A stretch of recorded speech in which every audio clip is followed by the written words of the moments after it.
On the outskirts of the sleepy town of Ashford, an old house sat abandoned, its windows boarded up and its once grand facade now cloaked in ivy and decay. Known by the locals as the Wailing House, it was said to be haunted by the spirits of those who had died within its walls. For decades, it had stood as a chilling reminder of the tragic events that had transpired there, a place where the cries of the dead could still be heard echoing through the night. Emma Hawthorne had never believed in ghosts. Practical woman in her late 20s, she had always scoffed at the supernatural, preferring to rely on reason and logic. So when she received a letter informing her that she had inherited the Wailing House from a distant relative, she was more intrigued than frightened. The house, despite its grim reputation, represented a fresh start, a chance to escape her monotonous life in the city. Arriving in Ashford, Emma was struck by the eerie silence that seemed to hang over the town. The locals eyed her with a mix of curiosity and suspicion, their whispers following her as she made her way to the house. When she finally stood before the Wailing House, a shiver ran down her spine. The air around it felt heavy, charged with an almost palpable sense of foreboding. Emma spent her first day exploring the house, noting its grand but decayed beauty. The once opulent rooms were now filled with dust and shadows, and the air was thick with the scent of mildew. She found old photographs and letters, relics of the lives that had been lived and lost within these walls. As night fell, she settled into one of the less dilapidated bedrooms, determined to make the best of her new home. It was around midnight when she first heard the whispers. Faint at first, they grew louder, echoing through the dark hallways. Emma sat up in bed, straining to hear the voices. They seemed to be coming from the basement, a place she had not yet dared to explore. With a mixture of fear and curiosity, she grabbed a flashlight and made her way downstairs. Basement was cold and damp, the walls covered in mold. As she descended the creaking stairs, the whispers grew louder, more insistent. They led her to a small, hidden door at the far end of the basement. The door creaked open, revealing a narrow passageway that led to a dark underground chamber. In the chamber, Emma found an old, tattered journal. The entries, written in a shaky hand, told the story of the house's tragic past. The journal's author, a man named Jonathan Blackwood, had been the last owner of the house before it fell into disrepair. He wrote of strange occurrences, of voices in the night and shadows that moved on their own.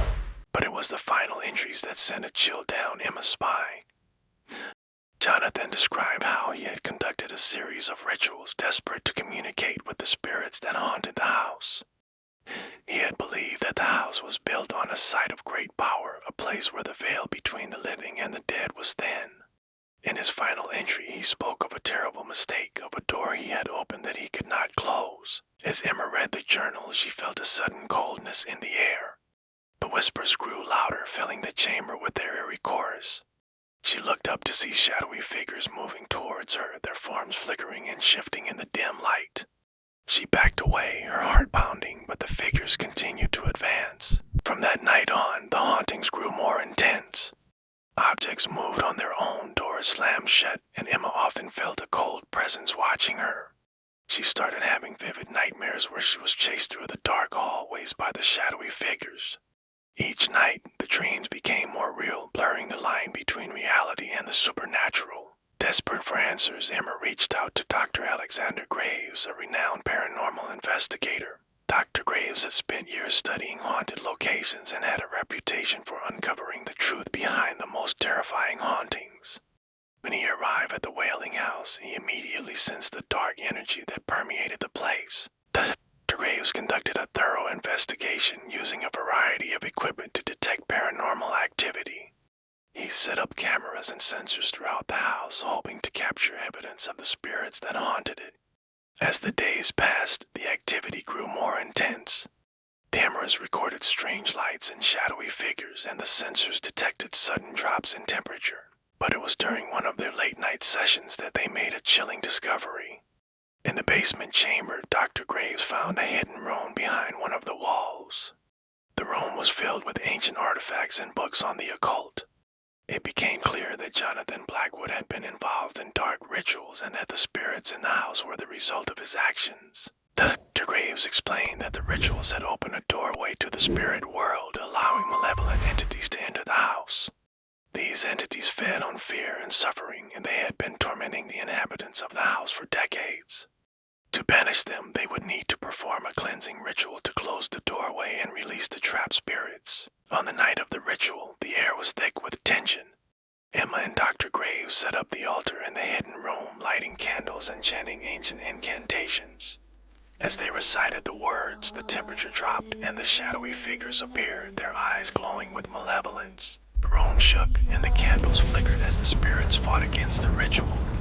Emma felt an overwhelming sense of dread, but she continued to chant, focusing all her energy on banishing the spirits. The figures let out a blood-curdling scream and a blinding light filled the room. When the light faded, the shadowy figures were gone. The room fell silent and the oppressive darkness that had plagued the Wailing house lifted. Emma and Dr. Graves collapsed, exhausted but relieved. The curse had been broken and the spirits were finally at peace. In the weeks that followed, Emma began to restore the Wailing house. The oppressive atmosphere that had once permeated the house was gone, replaced by a sense of peace. The townspeople, once wary of the house, began to see it as a symbol of hope and redemption. Emma's experiences at the Wailing house inspired her to write a best-selling novel about the haunting. She stayed in the house, feeling a deep connection to its history and the spirits that once roamed its halls. And though the shadows were gone, she often felt a comforting presence, a reminder that she had faced the darkness and emerged victorious. Years later, the Wailing house stood as a beacon of light in the dark woods, a testament to the power of courage and determination. The legend of the haunted house became a tale of redemption, a reminder that even the darkest places could be brought back to life. As for Emma, she continued to explore the supernatural, using her experiences to write stories that captivated and terrified her readers. She knew that the world was filled with mysteries waiting to be uncovered, and she was determined to shine a light on the darkest corners of the unknown. The haunting of the Wailing house was just the beginning of her journey into the supernatural, and she embraced it with open arms, ready for whatever came next.